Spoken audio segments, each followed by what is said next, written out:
বানাচ্ছি চিকেন মালাই কোপ্তা। খুব সহজে তাড়াতাড়ি হয়ে গেল। কিছু বোনলেস চিকেন নিয়ে নিয়েছি। সেই চিকেনের টুকরোগুলো মিক্সির ভেতর নিয়ে তার সঙ্গে রসুন আর কাঁচা লঙ্কা আর একটু নুন দিয়ে ভালো করে পেস্ট করে নিয়েছি। এরপর একটু ধনেপাতা কুচি দিয়ে চিকেনের ওই পেস্টটাকে একটু কর্নফ্লাওয়ার দিয়ে বাইন্ডিং করার জন্য ভালো করে মেখে নিয়ে ছোট ছোট গোল বল করে গরম জলের মধ্যে দিয়ে খানিকক্ষণ সেদ্ধ করে নিয়েছি যাতে কাঁচা না থাকে। এরপরে সাদা তেলের মধ্যে ওই চিকেন বলগুলো ভেজে নিয়েছি।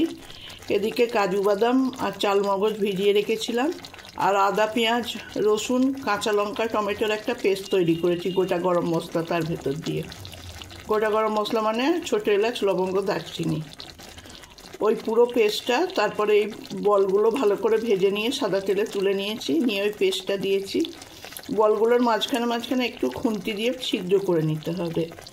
ওই পেস্টটা ভাজা ভাজা হলে একটু তেল ছেড়ে গেছে, তখন এই বলগুলোকে দিয়ে দিয়েছি। দিয়ে ভালো করে নেড়ে চেড়ে কিছুক্ষণ রেখেছি। তারপর চালমগজ আর কাজু বাদাম বাটা দিয়েছি।